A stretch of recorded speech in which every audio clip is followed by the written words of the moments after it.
My name's Justin McBride. I'm 30 now, but when all of this happened to me, I was 24. I grew up in Mississippi, outside of Hattiesburg, and I'm definitely not a city guy. I like hunting, fishing, fixing up old trucks.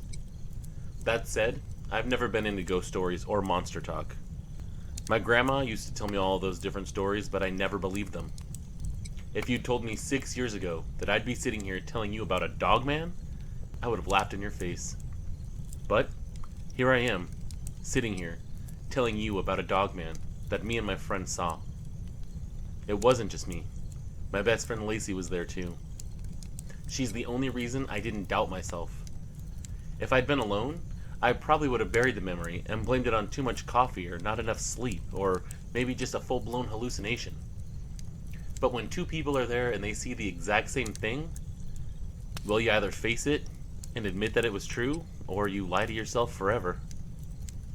I'm not a liar, so I had to face it. I know what I saw, and this is my story. It happened to us in June of 2019 by the Leaf River. We weren't doing anything special, just hanging out. I had my old Ford parked on a pull-off near a dirt road, and that dirt road ran down to the water. Lacey and I have been friends since before high school. She was nursing a broken heart.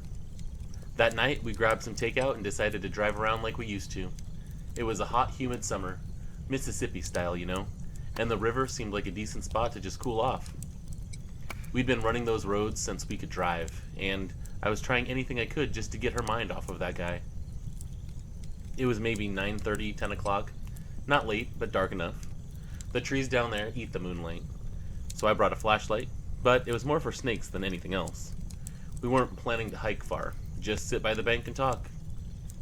So we spread out a blanket on a patch of sand, ate our food, talked about dumb stuff, you know, her job at the clinic, my uncle's never-ending fishing stories, just the usual. Like I said, anything I could do to get her mind off of her lame-ass ex-boyfriend was my plan for the night. He cheated on her, and as far as I was concerned, he was dirt. Lacey's the type who laughs easy, and I remember thinking it felt good to just be there with her, to see that genuine smile and that laugh again, after so many weeks of being heartbroken. There's no pressure, no noise, just frogs and crickets and the slow roll of the river. Then Rascal, my buddy's coonhound I was watching that week, started acting off. He'd been sniffing around near the tree line, tail wagging, nothing unusual, but all of a sudden he froze. His tail tucked tight, his ears went flat, and he let out this low whine I've never heard from him before. What's his deal? I remember Lacey asking me, and I told her it was probably just a hog. Wild hogs are everywhere out here, but in my head I was already uneasy, because Rascal's no coward. He'll charge at anything. So for him to act like that, it must have been something big, or something that spooked him. And then the crickets went quiet. The frogs too. You don't notice how loud the night is until it isn't. That's when the smell hit us. I know a lot of people say the smell hit first, and I think that's because these creatures are so pungent. They smell. It was like wet dog mixed with swamp rot, heavy and thick, and it made the back of my throat burn. Lacey actually coughed and pulled her shirt over her nose. Ugh, what is that? I didn't answer her. I was too busy listening. See, I'd been out in the forest, around the river, in the woods, all my life, and I knew when to be quiet and listen for some kind of predator. So I was way too busy listening. And that's when I heard it. Steps. Not far either. Up in the tree line, just past where our flashlight beam ended. They were slow and heavy. Crunch, pause. Crunch, pause. It was like something was meticulously walking, trying to see us without us seeing it. I stood up, grabbed the light, and pointed it. All I saw at that point were trees and brush, but the smell just kept getting stronger. I remember Lacey's voice going tight. Not that bubbly girl anymore. Justin, that's not a hog. I wanted to say bear, but we don't have many black bear down there, and none I'd ever seen stood like this thing when we did see it come into view. Because then, it stepped out of the tree line, like the entire forest belonged to it. I'll never forget that first look. It was upright, tall, 7.5 feet at least, dark fur that looked slick in spots, matted in others, shoulders too wide, arms too long. Everything about this creature was very human-shaped, but the proportions were way too exaggerated. And the head? You wanted a good detail of the head? Well, God help me, the head was like a giant wolf. Ears sharp, muzzle long, teeth catching the light as it breathed. Rascal went berserk, barking and lunging like he wanted to tear into it, but still not getting close enough to actually do any damage. It was like he was trying to protect us and scare this thing off without getting too close because he was also terrified of this thing. I was also holding tight onto his leash. But that thing, as much as Rascal was going crazy, it didn't flinch. It definitely didn't run. You asked what it did? Well, it just took us in. Its eyes caught the beam. They shined yellow, like a wolf's, not glowing out of nowhere, just reflecting when the light hit it, but reflecting hard. I could see them even when I lowered the flashlight a little. Justin, what in the hell is that? That's what Lacey whispered, but that whisper was so full of panic that I will never, ever forget it. I had no answer for her. My mouth went dry as soon as I saw this creature. My legs wanted to bolt, but I couldn't find the way to move.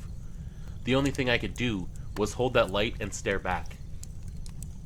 It tilted its head at us, just the same as a curious dog, or, I don't know, maybe something that was squaring up a meal.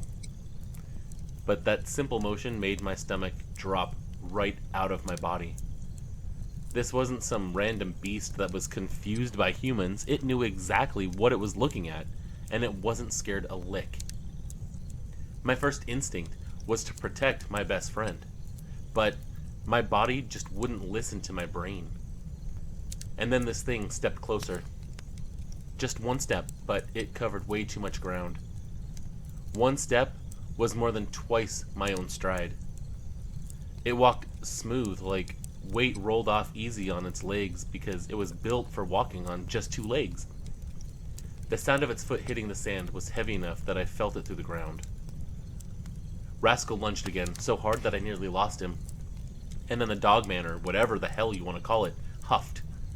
It had this deep chest sound, like a rumble underneath. It was definitely a warning, like he was daring Rascal to do anything. Man, it made my skin crawl. I'm not gonna lie. I've seen a lot of things out here in my time. I'm an avid hunter. I love fishing. I love the outdoors. And I've gotten into a couple of predicaments where I thought that I might not make it out alive, but with this thing, it was just a different level of terror. I was looking at something that I knew deep in my soul shouldn't be there, because my brain and every piece of logic that I had was saying that this type of creature isn't real.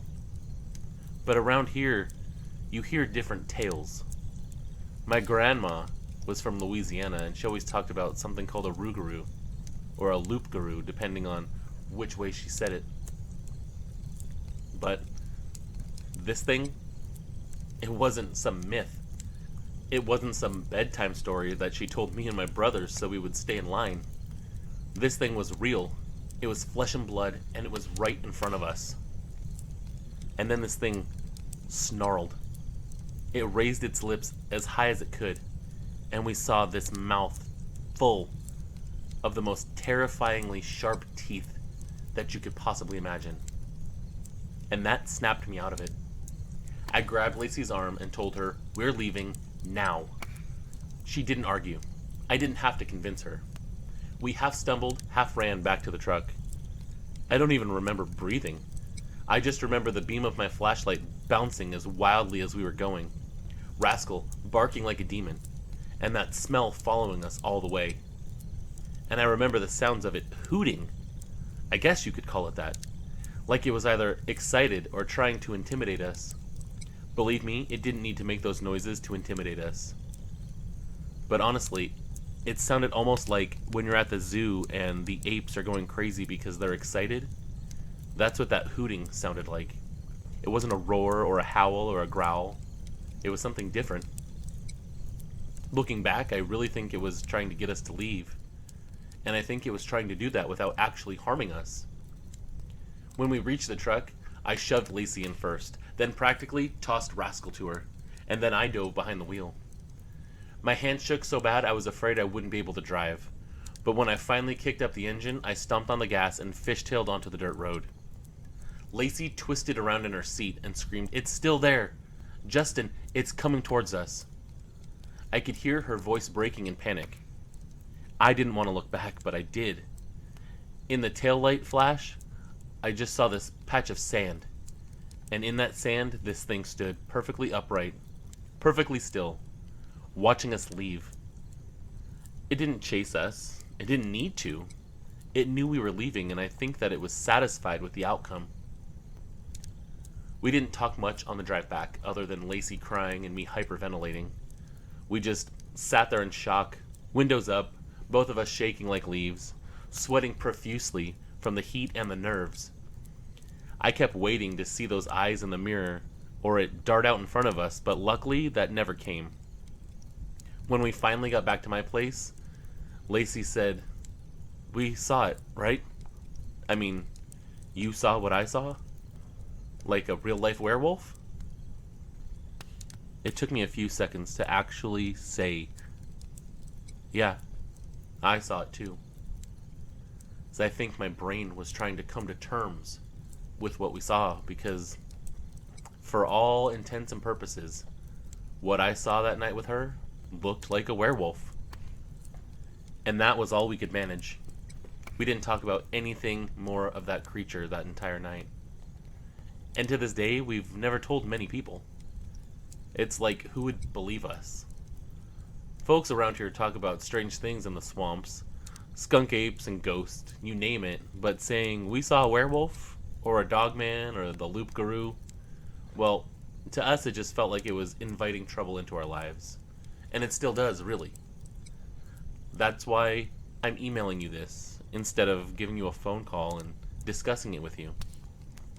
I really don't want that kind of attention. I will end with this, though. I've hunted these woods since I was a kid. I know what hog, deer, and coyote look like. I know how bears move. That night wasn't any of those things. It was upright, it was canine, and it was watching us with an intelligence that made me feel like a bug under a glass. And now every time I'm down by the Leaf River, I carry more than a flashlight. And I don't go at night. Ever. Neither does Lacey. Sometimes we talk about that thing when the mood strikes, or we've had enough to drink to be bold and discuss it, but most of the time we just push it out of our minds. It's like we're trying to forget about it, but something like that I don't think you can ever truly forget. When you come face to face with something completely out of this world, forgetting is just not an option anymore. So I wanted to share this with you, so you could tell other people that if they saw something like this, they're not crazy, and this is a safe place to share their story. I hope this finds everybody well that's listening to it. Sincerely, Justin.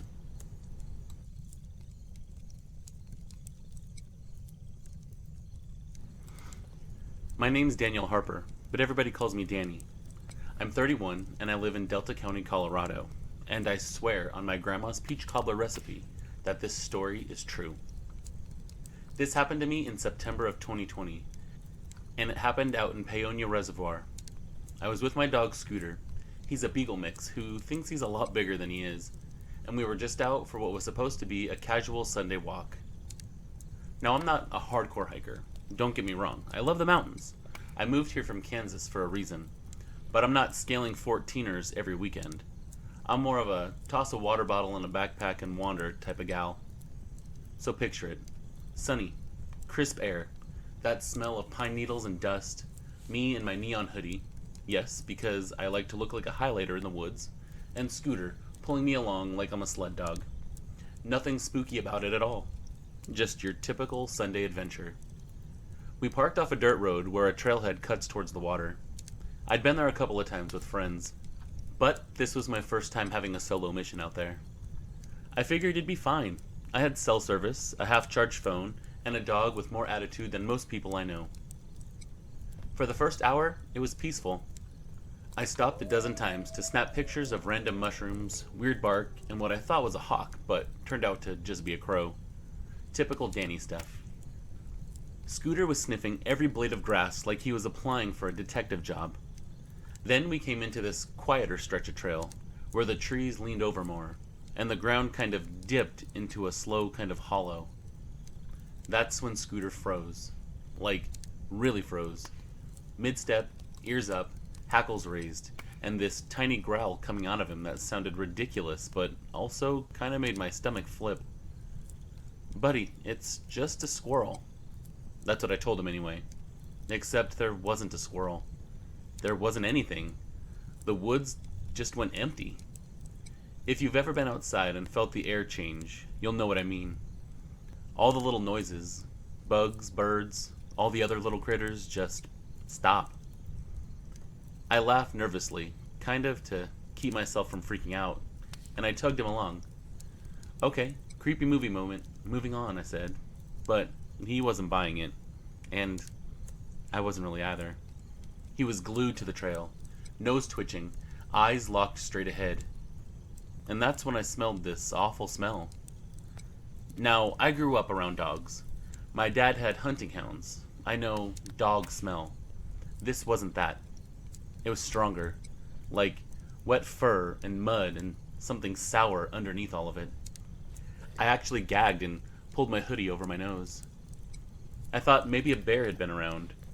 People see them out here all the time. I'd never seen one up close, and honestly, I didn't really want to. So I picked up the pace. My plan was to loop back towards the truck, but we didn't get very far. Up ahead, maybe 50 feet, the brush rustled. Scooter went crazy. I mean, absolutely barking his head off. And I swear, I almost dropped the leash. My first thought was, again, bear. So I did all the wrong things. I shouted, "Hey, hey, we're here," like that was going to magically fix it or something. The brush parted, and that's when I saw it. Now look, if you're imagining Hollywood werewolf, stop. This wasn't some special effects creature with glowing eyes and dripping fangs. It was so much worse because it looked so real. It stood up. That's the first thing. Whatever had been low in the brush, it rose onto two legs like it had been just standing there to stretch, and it didn't go back down. I'm not talking it stood up on its legs to have a good look around. I'm talking this thing acted perfectly natural on just those two legs. It was tall, over 6 feet, easy. Hell, maybe even closer to 8 feet tall. I'm not very good at estimating it, but let's just say it made me feel incredibly small, incredibly weak, and incredibly threatened. It had this dark, thick fur that looked patchy in places, like a German shepherd that rolled in burrs or something. Its shoulders were broad enough that I thought man for half a second, but then all the other features came rushing into my brain and I knew exactly what it wasn't. And that wasn't a man, and it wasn't a bear, and it wasn't some wolf that knew how to stand on its back legs. Because the head is what killed those thoughts right away. It was canine. It had a long snout, upright ears, and eyes that caught the light with this amber kind of shine. It was like looking at the light through a beer bottle and seeing the light come through the beer. It was incredibly, incredibly intimidating. Scooter barked like he'd lost his mind, but this thing didn't flinch. It didn't charge either. Didn't even act surprised, really. It just watched us, chest rising and falling slowly, like it was taking its time figuring out what we were. But I think deep down it already knew what we were. That's my theory anyway. This thing had absolutely no fear. My heart pounded so loud, I swear I could hear it echo in my ears because I had fear. Danny was standing there with her dog, hoping that this thing in front of her wasn't going to eat her. My legs felt like jelly, but my mouth kept working, of course. I said, nope, no thank you, we're leaving. I basically babbled. I actually said it out loud, like this thing even cared. And this thing then tilted its head, just like a dog does when you squeak a toy. That tiny, weirdly normal motion made this thing 10 times scarier because I realized then it wasn't confused. It was curious. But what was it curious about? If I was a threat or if I was food? Scooter lunged, and I nearly fell, yanking him back. The leash actually cut into my hand, but I wasn't letting my dog run towards that thing. Not a chance in the world. I took a step back. My boot crunched on the trail, and the sound was so sharp in the silence that I winced. The creature's ears twitched, and it huffed, low, kind of like a bear's warning, but it was shorter and sharper. My brain screamed, "That's not a bear." It took one step forward. It was smooth and heavy, and it was the kind of step you feel in your gut, not just here. That was it for me. Flight mode officially activated. I scooped up Scooter, 30 pounds of wriggling panic, and booked it. I don't run unless someone's chasing me, or if Target has a sale on boots. But at that moment, I ran for all I was worth. I'd never run that fast in my entire life. Scooter's weight wasn't even registering me because the adrenaline was so high. I didn't look back. I just ran until my lungs burned and my legs wanted to give out. I swear I could hear it behind me at first. Not running, more like just moving. A branch snapping here or a shuffle there, like it was shadowing me, like it was letting me know that it could keep up with me if it wanted to. By some miracle, we made it back to the truck. I cursed as I tried to get into the truck, forgetting that I had locked it. It was enough to make Scooter start barking again, though, and finally I got the door open. I threw him in, slammed my own door, and locked it even though I knew a lock wouldn't matter if that thing really wanted in. I sat there shaking, engine idling, staring at the tree line. My hands smelled like leash rope and wet dog. My hoodie was damp from clutching Scooter. And for some reason I just waited.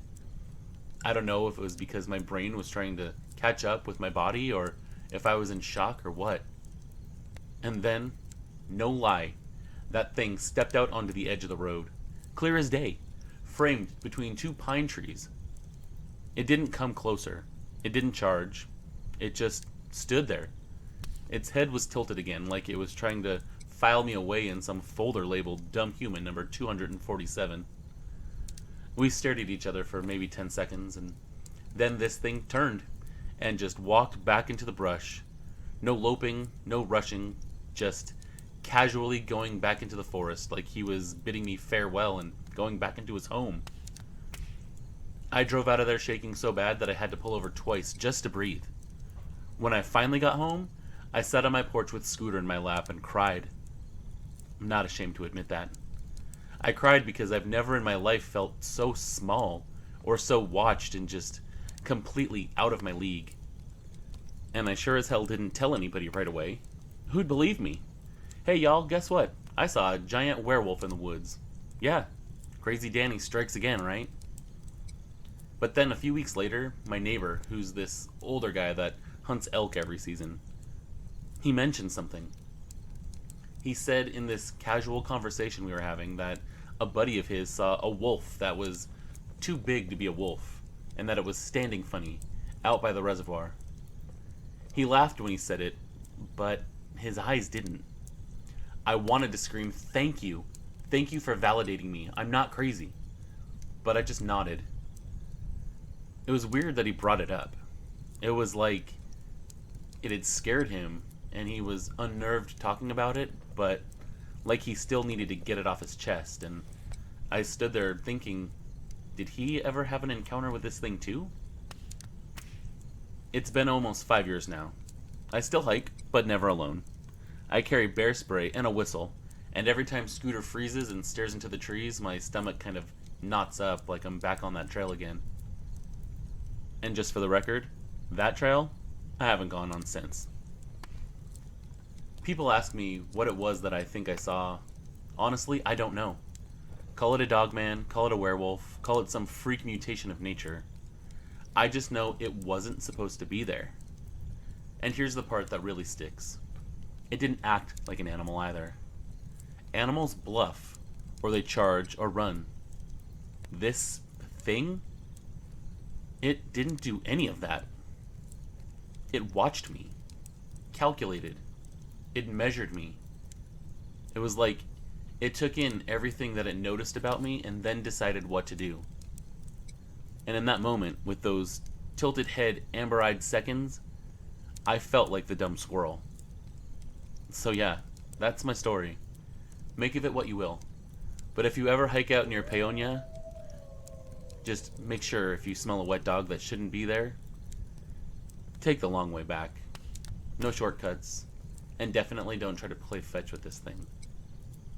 Trust me. Danny.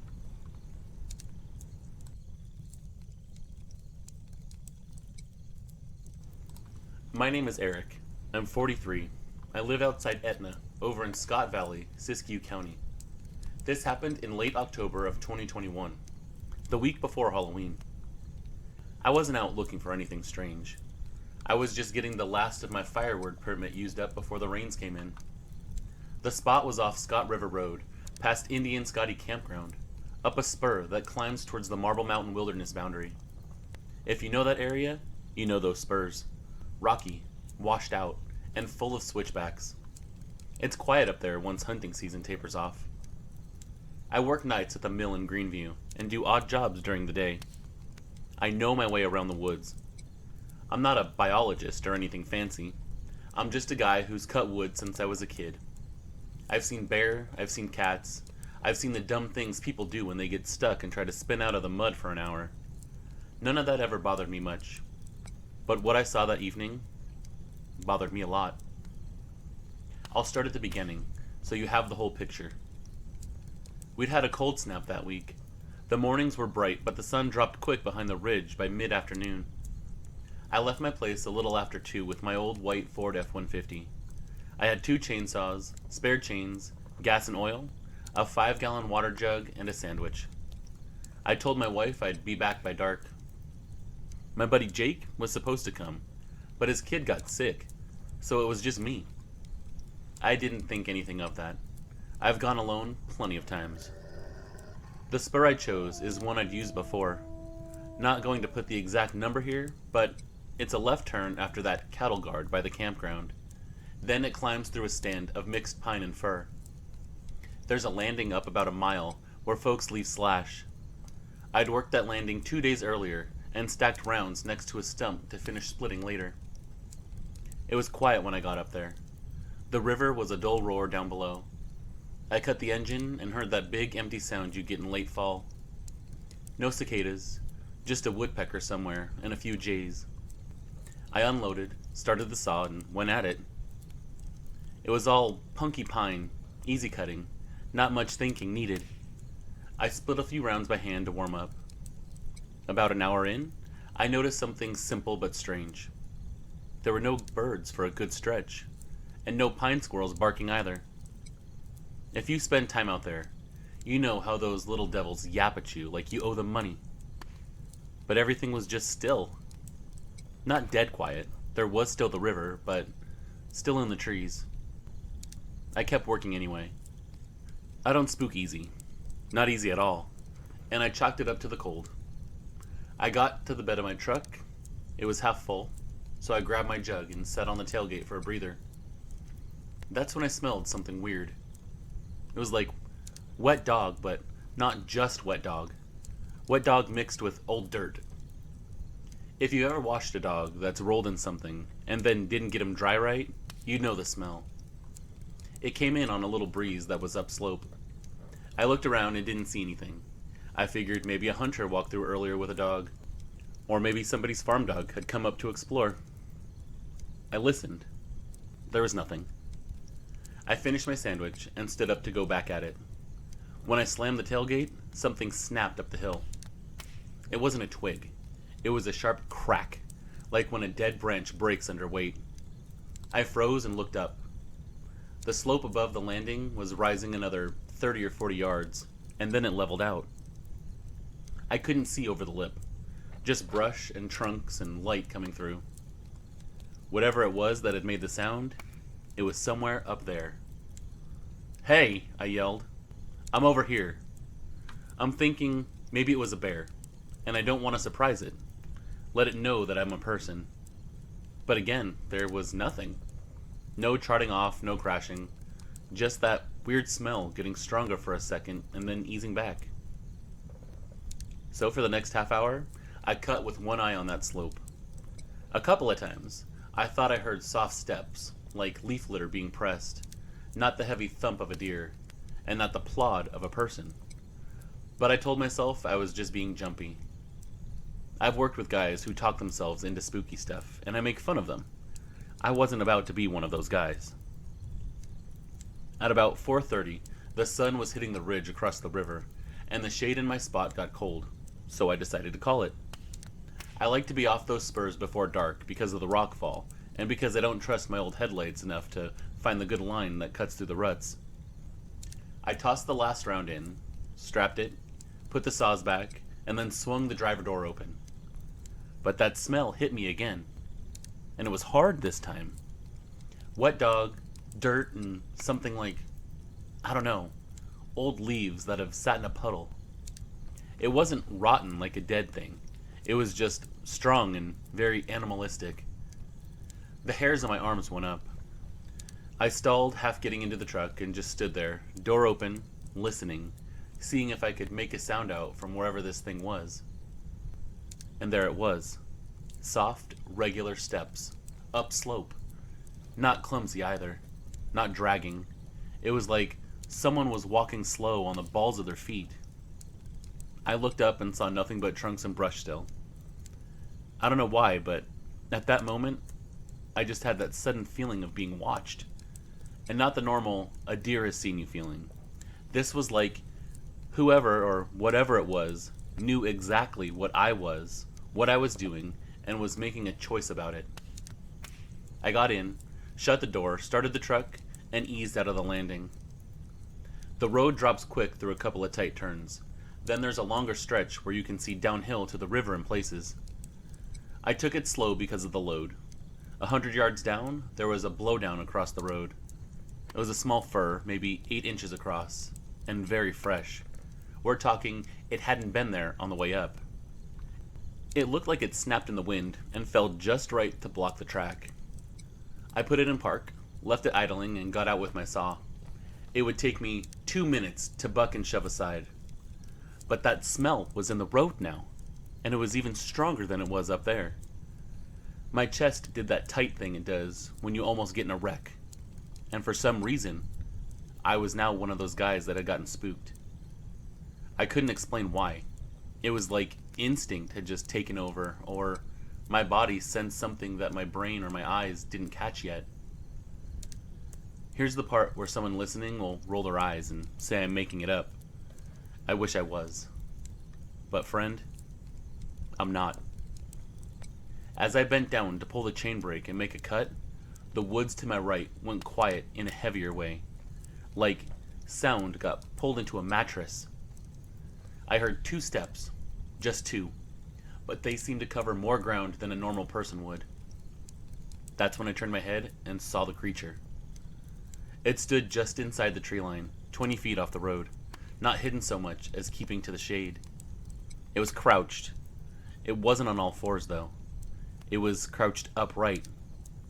I saw the shape of it before the details. Even crouched down, it was tall, and it had very visible shoulders, like a man, but the head was wrong for a person. It had large ears that stuck up like a German shepherd's, only wider at the base. I could see a mouth that was a long muzzle. The outline of the legs was wrong too. Like the knee didn't bend where my knee bends. Like a canine does, where they stand on their toes and the back of their foot to make it look like their knee is facing backwards. My brain fed me costume.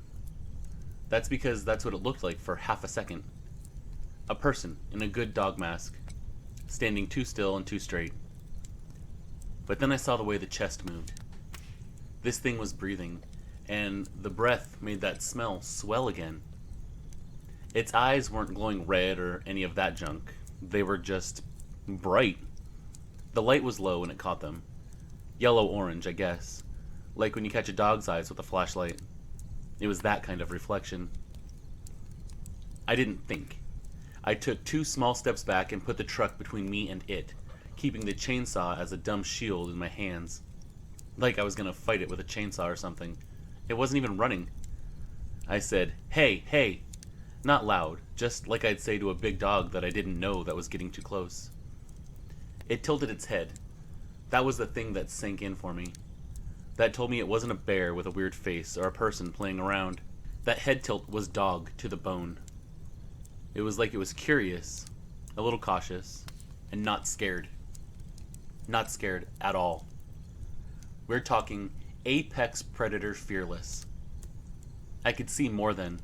I could even see this thing blink. The fur was dark. It was uneven, like it was thicker along the shoulders and upper back, almost like a lion's mane.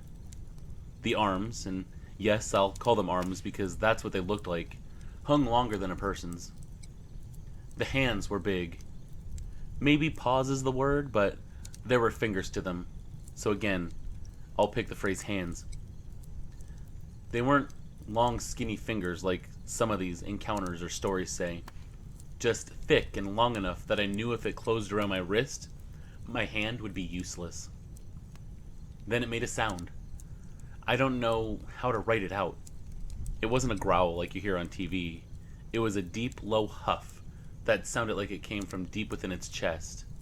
And there was this little rumble under it, like it wanted me to know it had a lot more of that if it needed it. It wasn't a warning exactly.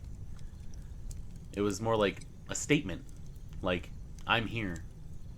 I said, okay, like an idiot, okay, and stepped backwards another 2 steps until my calf bumped the running board. I didn't want to turn my back on it.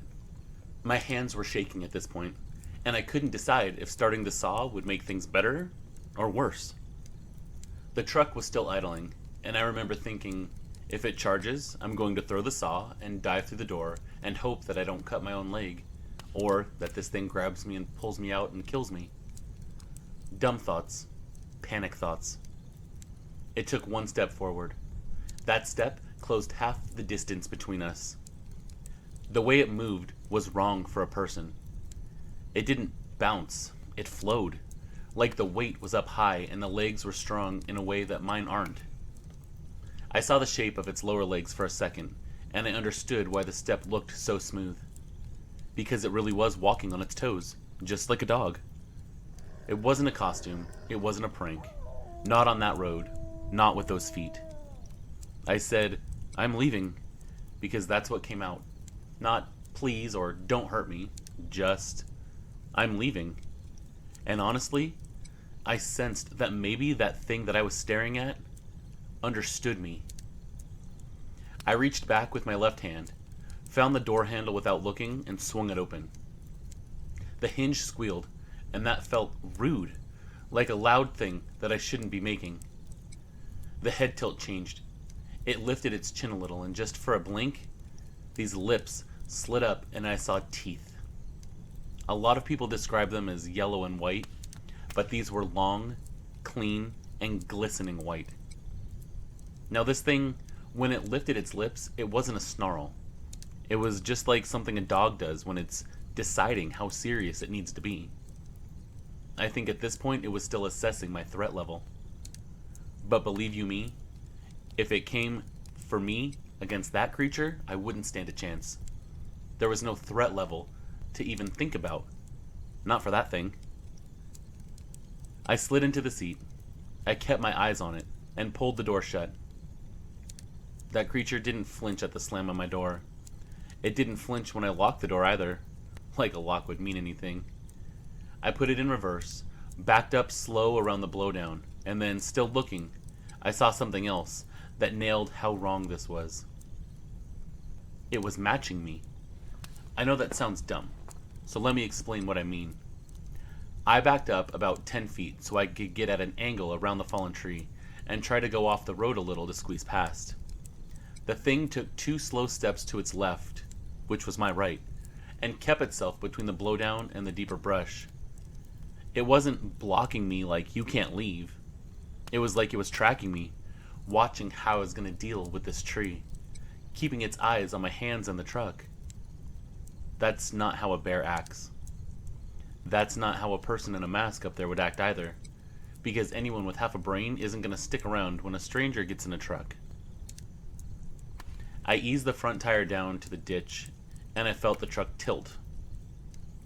I had to commit, or I'd high center, so I feathered the gas and let the weight pull me past the top of the trunk. The right side of the bed kissed a fir limb and scraped, and the sound of that scratch made my stomach flip. For a second, I thought another one of those things was by me and was scraping down my truck.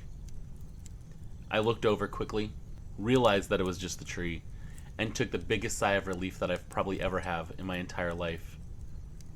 The chains in the back were clinking, and that thing just watched the whole time. Not twitchy, not excited, just there, moving its head as I passed. When the front left tire came back up on the road, I straightened out and rolled forward. For about 3 seconds, we were parallel. Me on the road, it in the trees. I could see it better then, because it had to step through a thin spot between the trunks. Its arm swung, and I saw the shape of the elbow, the way the fur lay flat there, and it was thicker on the forearm too. I saw the chest and stomach, lean, not barrel like a bear. I saw the legs take weight, and that backward bend work. It looked at me. We were about 10 feet apart. The window was up, but I swear I heard the low part of that huff again. Then it stopped, set one hand, or paw, or whatever you want to call it, on the trunk of a pine about as thick as my thigh, and just stood there. Honestly, staring at this thing, it looked like it was getting impatient. Like it was asking, "Are you going to leave now?" I didn't need to be told twice. I rolled past the blowdown and didn't floor it because the road was junk. But I didn't linger either. In the rear view, I saw it step out from the trees to the edge of the road and stand where the blowdown was, like it was sniffing the bark and watching me leave. My brake lights lit up faint, and I was scared to keep them on, so I took my foot off the pedal and let the truck roll. At the first switchback, I made the turn and lost sight of it. The quiet of the woods loosened, like some string got cut.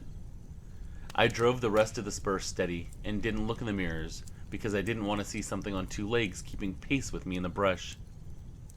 When I hit Scott River Road, I finally breathed enough to make my chest hurt. I pulled over at the next wide shoulder and sat with the engine running. I didn't call anybody. What was I going to say?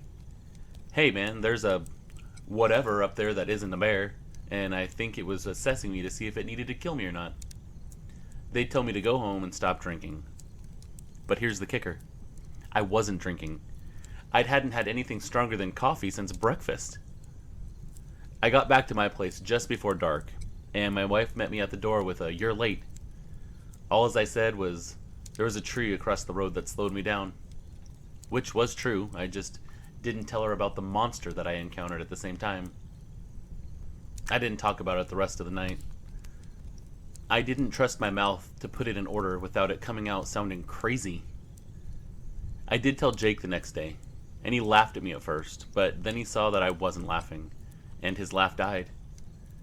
We drove back up there in the daylight, because he's the kind of guy who just can't leave anything alone. It was colder that day, a little frost on the grass near the river. We found the blowdown easy enough, because it was still across the road. The landing where I'd cut looked normal. My stacked rounds were there. My boot prints were there from the day before. Everywhere I'd worked, there was a path of where I walked. But also, right around there, were tracks. Now, I didn't want to see them. I know that sounds backwards, but I didn't. I wanted to find a bear print and have my brain go, "See? You were being dumb. It was dusk, and you saw a bear standing up like they sometimes do, and now you've made a story out of it." I wanted that more than I can tell you. But what we found were the largest dog or wolf prints that I'd ever seen. They weren't as big as those plaster casts that you see at Bigfoot meetings or whatever, not like dinner plates, but bigger than any domestic dog print that I've seen in the mud. And they weren't in mud, to be fair. The ground was dry and dusty, with a little thin layer of duff. You could see the front two toes deep, and the claws, and then the other two lighter and kind of smeared like the foot rolled. There were no human boot treads mixed in. No track line of somebody in boots next to dog prints like they were faking it. Just these prints spaced farther apart than any normal dog's would be. Like a big animal was walking slow and careful. And then in a few spots, longer strides, like it matched my truck, I guess. But the other thing, these tracks, the stride, was bigger than any man that I know could ever take. There were a couple of prints near the tree where I saw it put its hand. We found marks in the bark too, 4 of them. Not deep gouges like a bear clawing, more like something set weight there and left scuffs. The marks were at my shoulder height. You can say maybe a bear reached up. Maybe, but I know what I saw. Jake got quiet. He's a talker, so that's something. And he said, "Big dog." I said, "Where's the guy with the big dog then?" He had no answer. We stood there for a while. After a bit, the woods went back to being normal woods. Squirrels yapped, a jay cussed us out. We heard a truck on the river road down below. If I hadn't been alone there all day before, I might have doubted my own head and left it at that. But I'll tell you one more thing that I haven't told many people, just because it sounds dumb when I say it out loud. I had the feeling driving out that day that it let me go. I don't mean it wanted to hurt me. I don't think it did.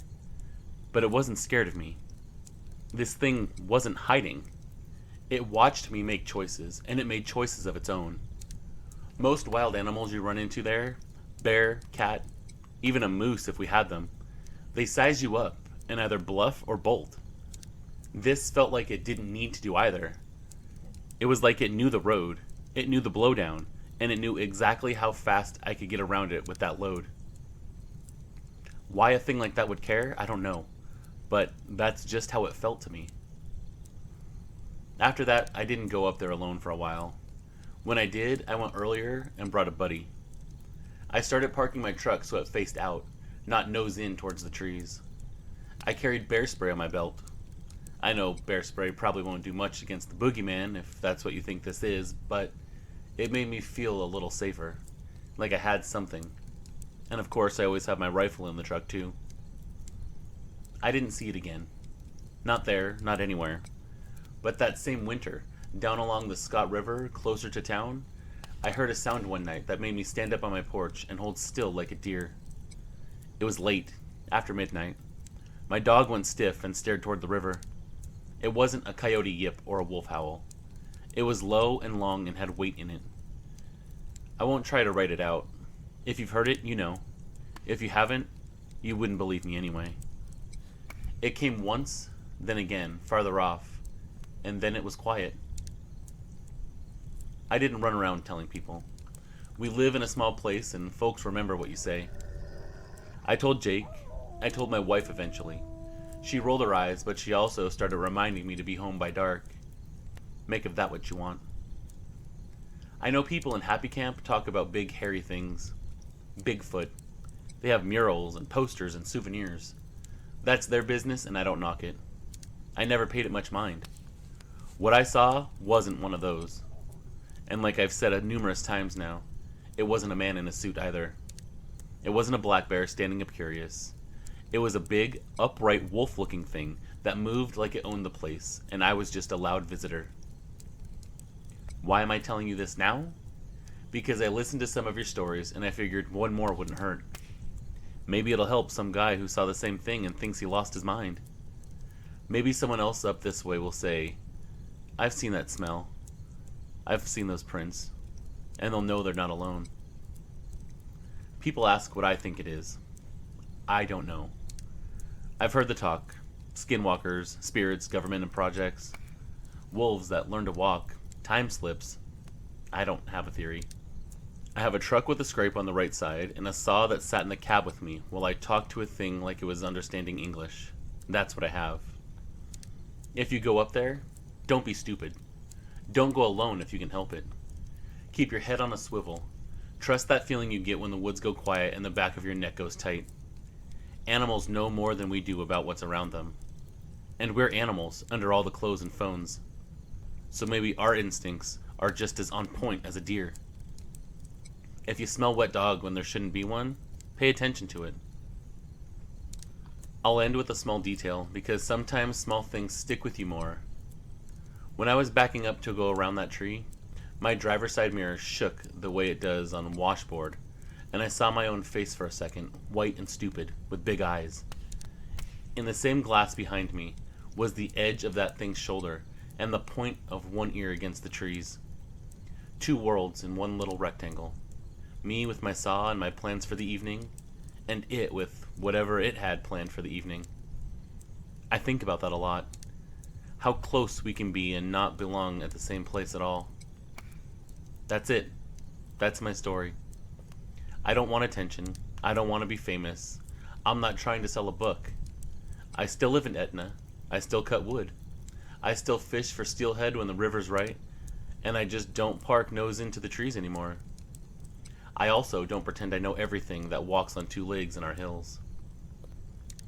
If you ask me straight what I saw, I'll tell you. A dogman or something close to it. Tall, upright, wolf-headed, glowing eyes, ears like a shepherd, legs like a canine's, hands that weren't paws, but weren't human either. It watched the way a smart dog watches a stranger messing with its yard. It made a low sound that said, "Get out of here," and then it let me go. You can believe me or not, I sleep the same either way. Well, most nights anyway. On the nights when the fog comes down into the valley and the dogs in town start barking at nothing you can see, I sit a little longer on the edge of my bed before I turn off the lamp. Old habit now. I listen, I breathe, and I remember that tilted head, and that smell, and the way the woods held its breath like it was waiting to see what I would do, or what it would do to me. If you go up past Indy and Scotty and you catch that smell, don't stand there trying to explain it to yourself for 10 minutes. Do your work, be respectful, and when you feel it's time to go, go. Some things don't need us to understand them to be real. They're real just the same. That's all I've got. So stay safe out there. Eric. What's up, creatures of the night? Man, does it feel good to be back. Now, if you want to miss one of the coolest updates that YouTube has ever offered, you can stop listening now, because after this, there's no more encounters in this video. But if you want to hear some really cool updates, then keep listening.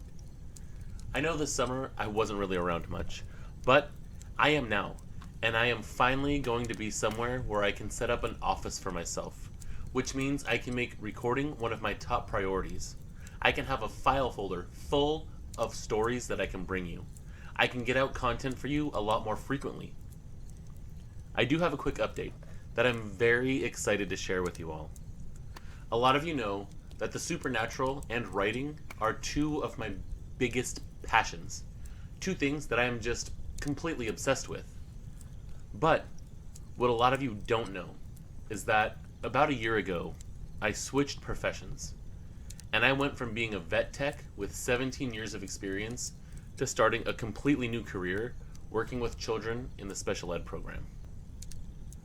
What I found out about this job is that working with these kids and the general education kids is where I am truly, truly meant to be. This is my place. All roads led here. Seeing these kids click when they learn something new or realize that they understand something is honestly the most fulfilling thing that I've ever done in my entire life. But with that came the children finding out that I have authored a book.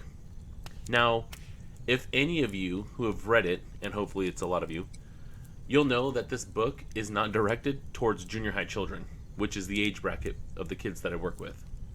It's got adult themes, Scary stuff, drinking, fighting, a lot of violence. It's just not something that I would want my child to read if she was in junior high.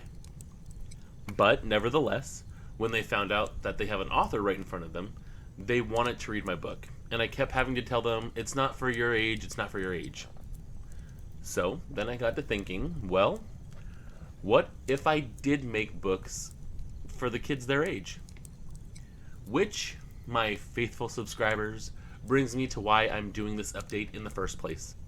Because I am extremely excited and extremely proud to announce that very, very soon I'm launching a new book series aimed at middle school readers. That's very much along the lines of Goosebump books that we all read growing up. I read Goosebumps almost daily when I was a kid, and that's one of the main reasons I was so inspired to write.